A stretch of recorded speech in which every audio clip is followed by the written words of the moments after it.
Another major feature that is supported by C or C++ is creating customized data types with structs. When describing real-world problems, we typically need to combine multiple values to describe the property of a single entity, and structs allow us to bundle related properties. In this video, we will discuss the basics of struct in heap and explore its applications and use cases.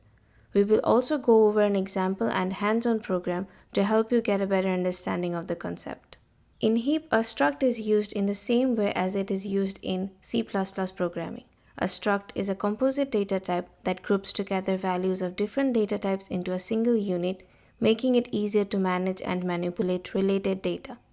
This is particularly useful when dealing with a large amount of related data that needs to be organized in a structured manner. By using a struct, we can encapsulate the data into a single unit, making it easier to pass the data around the program and reducing the chance of errors or inconsistencies in the data.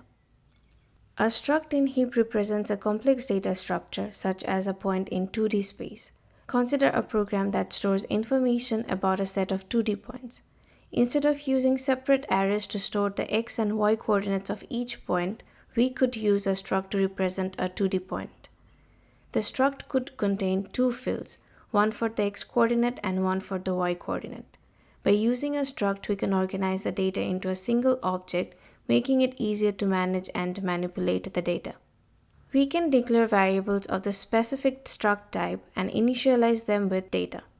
Here's an example how we can declare variables of the point type for both the x and y coordinates in a 2D space. Here we declare a variable p1 of type point, and we can assign values to its x and y components. p1.x will create a point with x coordinates of 1.0 and p1.y creates a point with y coordinate of 2.0. Now that we have an understanding of struct, it's time to put our knowledge into practice. In this section, we will work on hands-on coding example where we will implement struct. This example is a distance to origin problem. Let's first understand what actually the code is going to do. In the distance to origin problem, we are going to calculate the distance of a point, for example, xy in 2D space from the origin 0, 0. The origin is considered as the starting point in a two-dimensional coordinate system, and the distance is typically calculated as the Euclidean distance, which is the straight line distance between 2 points in a 2D plane. Now we will go through the program in heap. To get started, we need to include the necessary header file. We will be using heap/heap_runtime.h header file for this code, which provides us with the runtime APIs and data types. To make our code more usable and efficient, we will use macros. In this code, we will be using n to reuse the constant, as the value of n is an integer argument that represents the number of elements in the array we are going to consider later. In this block of code, the struct definition creates a new data structure called two-dimension point that contains three fields, x, y, and dist2origin. Each two-dimension point object will have its own unique values for the field x and y, which represent the x and y coordinates in a two-dimensional space. The field dist2origin will hold the distance from the origin 0, 0 to the point represented by the values of x and y. With the struct definition, we can create an array of two-dimension point objects and initialize the values of each object in the array. This is a GPU kernel function, calculate dist2origin, written in heap, which is used to calculate the dist2origin field for each element in the array of two-dimension point objects. The function takes two arguments, points, which is a pointer to the first element of the array, and n, which is the number of elements in the array. The function uses the block dimension.x multiplied with blockindex.x and added to threadindex.x expression to determine the index of the current thread in the GPU grid. The if statement checks if the index is within the bounds of the array. If it is, the function calculates the dist2origin field for the corresponding element using the formula to calculate the distance. This formula calculates the distance from the origin 0, 0 to the point represented by the values of x and y components of the points at index idx in the points array. Now let's go through the CPU code. H underscore points is a pointer to an array of two-dimension point objects with n elements, and the malloc function is allocating memory on the CPU for the host with the size equal to n times the size of a single two-dimension point object. Note that here we are using the struct in both the CPU code and the GPU code. After allocating the memory on the host, a for loop iterates n times and initializes the x and y values of each two-dimension point object in the array. The random function is used to generate a random number between 0 and the maximum value that can be returned by the random function.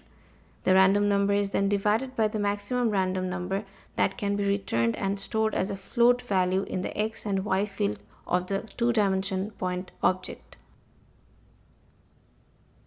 This block of code uses a pointer named points, which also points to an array of two-dimension point object like h underscore points we previously discussed. However, this pointer is used to access device memory. After allocating memory on the CPU and GPU, it is important to copy the data from the host memory to the GPU memory using the heap_mem_copy API to ensure the GPU has access to the data needed for computation. Once the data has been copied to the GPU memory, we can launch the calculate disk to origin kernel to perform the calculations on the GPU. Before launching the kernel, we define the size of each block of threads that will execute the calculate disk to origin kernel as 256. Then we calculate the number of blocks that will be needed to execute the kernel on all of the input points. The calculation takes into account the total number of input points n and the block size. Finally, the kernel will execute grid size and block size, passing the points array and the number of points n as arguments. After the kernel execution, the heap device synchronize function ensures that the CPU host waits for the GPU device to finish executing the kernel before continuing with the rest of the code. After the kernel has finished executing, we can then copy the results back to the host memory using heap_mem_copy API call. Now we can print out the distance to origin of all the points associated in this program. We will shortly see the expected outcomes. Finally, it is important to free both the CPU and GPU memory after it is no longer needed and return 0. Now let's see the results of the code.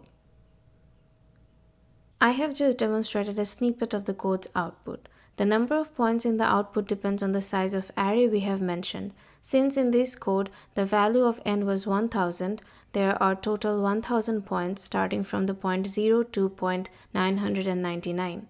So far we have seen a heap example using structs. Using structs can make the code more manageable and more readable as related properties are grouped into a single entity. In this video, we explored the application of structs in heap programming, which is similar to the usage in the C++ language. We focused on using struct in solving a problem that demonstrates how they can be accessed from both CPU and GPU code. Additionally, we covered techniques for managing memory allocation using structs. In the next video, we will discuss heap stream and how to utilize heap streams for enhancing GPU performance.